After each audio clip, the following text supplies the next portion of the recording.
रीट 2021 की paper leak मामले में जोधपुर पुलिस ने 2 महिलाओं को गिरफ्तार किया है। परीक्षा में डमी कैंडिडेट बनकर बैठी आरोपी छम्मी बिश्नोई से पूछताछ में उनका नाम सामने आया था। दोनों छम्मी की गिरफ्तारी के बाद से ही फरार थी।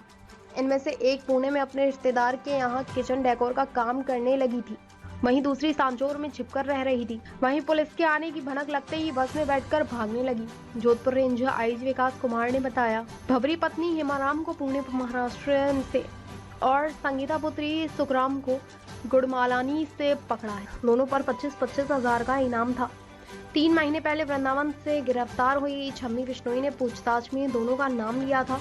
दोनों की रीट 2021 की पेपर लीक में संलिप्तता पाई गई थी। रेंज आईजी विकास कुमार ने बताया, छम्मी बिश्नोई को साइक्लोनर टीम ने 3 माह पहले वृंदावन से पकड़ा था। छम्मी वृंदावन में रह रही थी तो टीम के सदस्यों ने पुजारी बनकर उसे पकड़ा था। उससे पूछताछ में संगीता और भवरी के नाम भी सामने आए। उनके फरारी के ठिकानों के बारे में भी टीम को अहम जानकारी मिली। इसके बाद ऑपरेशन बेंच वार्मर्स चलाया गया। इसके चलते टीम इन पर पूरी नजर रखे हुए थी। रेंज आईजी विकास कुमार ने बताया, पुलिस ने पुणे के वेटल इलाके में भवरी के ठिकानों की पड़ताल की। इसके बाद वहां किराए का मकान लेने के बहाने भवरी की रैकी की। भवरी अपने रिश्तेदार के यहाँ गायकवाड़ नगर के ड्रीम होम अपार्टमेंट में किचन डेकोर का काम करने लगी थी। पुणे पुलिस की सहायता लेकर भवरी को पकड़ा गया। पुणे की अदालत से प्रोटेक्शन वारंट पर उसे जोधपुर लाया जा रहा है। रेंज आईजी ने बताया, दूसरी ओर संगीता को पकड़ने के लिए पुलिस सांचौर के बाजार में जानकारी जुटा रही थी। जैसे ही संगीता को इसके बारे में पता चला, वह प्राइवेट बस में सवार होकर भागने लगी। टीम ने बस का पीछा करना शुरू किया। टीम को चकमा देने के लिए संगीता रास्ते में उतरकर एक जीप में सवार हो गई। इसके बाद टीम ने गुड़ामालानी के पास एक स्थान पर जीप से उतर रही संगीता की पहचान कर उसे गिरफ्तार किया। साइक्लोनर टीम ने एक बड़ी कामयाबी हासिल की है। करीब 50,000 के 2 इनामी संगीता एवं भौरी दोनों को अभी कल गिरफ्तार करने में सफलता मिली है। इसके लिए हम लोगों ने ऑपरेशन बेंच वार्मर्स चला रखा था। बालोतरा में एक फर्जी अभ्यर्थी बिठा के नीट परीक्षा में घपला करने का, वही घोटाला करने का एक बड़ा कांड हुआ था 2021 में, जिसमें वांटेड इन दोनों अपराधियों को, दोनों वांटेड आरोपी थी, जिन पर 25-25 हजार रुपए का इनाम था। संगीता को सांचौर से भागते हुए जोधपुर की सीमा में, जोधपुर रेंज की सीमा में पकड़ा गया।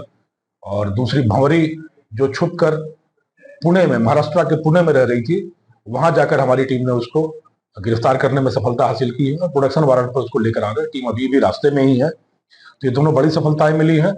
मैं एक बार फिर कह रहा हूं कि जो भी व्यक्ति युवा पीढ़ी के भविष्य को अंधकारमय करने की कोशिश करने के नापाक मंसूबे रखेगा, उसको निर्मूल कर दिया जाएगा, ध्वस्त कर दिया जाएगा, नेस्तनाबूद कर दिया जाएगा। यह लगातार राजस्थान पुलिस के एक्शन से आपको दिख रहा है। न सिर्फ ये हमारा मनोयोग है, न सिर्फ हमारा मनोबल है, न सिर्फ मनोरथ है, बल्कि यह हमारा पूरा पुरुषार्थ है, पूरा प्रयास है और लगातार प्रदर्शन है कि राजस्थान पुलिस ऐसे तत्वों के खिलाफ हाथ धोकर पड़ी है। और जो भी युवा पीढ़ी का भविष्य के साथ खेलना चाहेगा, उसको हम खेलने के काबिल नहीं छोड़ेंगे। आप पाताल तक जाओगे, पाताल तक पहुंचे, हमारी पाताल से पकड़कर धोएंगे आपको, बट आप भाग नहीं सकोगे। तो मैं एक बार फिर साइक्लोनर टीम को बहुत बहुत इस शानदार सफलता के लिए अभिनंदन करता हूं, बधाई देता हूं और लोगों को यह आश्वस्त करता हूं कि जो भी तत्व इस तरह का गलत कारनामा करते रहेंगे, उनके खिलाफ हम हाथ धोकर और लठ लेकर पड़ेंगे और पाताल तक भी खजड़ कर उनको हम पकड़ कर लाएंगे। उनके मंसूबे कभी कामयाब नहीं होंगे। सर, अब तक पेपर लीक के 2 तरह के प्रकरण हैं। एक तो प्रकरण वो थे जो एसओजी जिसकी जांच कर रही है, उसमें हम लोगों ने 6 आरोपी पकड़ के दिया था। उस प्रकरण में आपको याद होगा शम्मी बिश्नोई थी। उस शम्मी बिश्नोई के तार जुड़े थे बालोतरा में नीट परीक्षा घोटाले से भी। तो उसके थ्रू जब हमने थोड़ा गहन अनुसंधान किया, जांच कराई, तो कड़ियों पे कड़ियां खुलती गई और कई सारे इस तरह के फर्जी अभ्यर्थियों का नाम सामने आया जिन्होंने इस परीक्षा को घोटाले की कोशिश की थी। काफी बड़े पैमाने पे धांधली का प्रयास किया था। तो उन आरोपियों के बारे में अब ये दोनों महिलाएं जो पकड़ी गई हैं, ये डमी कैंडिडेट बनके परीक्षा में घोटाले का एक बहुत बड़ा सूत्रधार थी। तो इन दोनों को, एक को पुणे से, एक को सांचौर से पकड़ लिया गया है और भी कई वांटेड है। अगर ये कानून के सामने समर्पण कर देते हैं तो कानून इनके लिए जो भी मुकाम है वो खोजेगा। अगर नहीं करेंगे तो हम खोज कर इनको पहुंचाएंगे वहां तक। ताज़ा खबरों से जुड़े रहने के लिए हमारे चैनल को सब्सक्राइब करें और बेल आइकन को दबाना ना भूलें ताकि हर खबर की नोटिफिकेशन आपको मिलती रहे।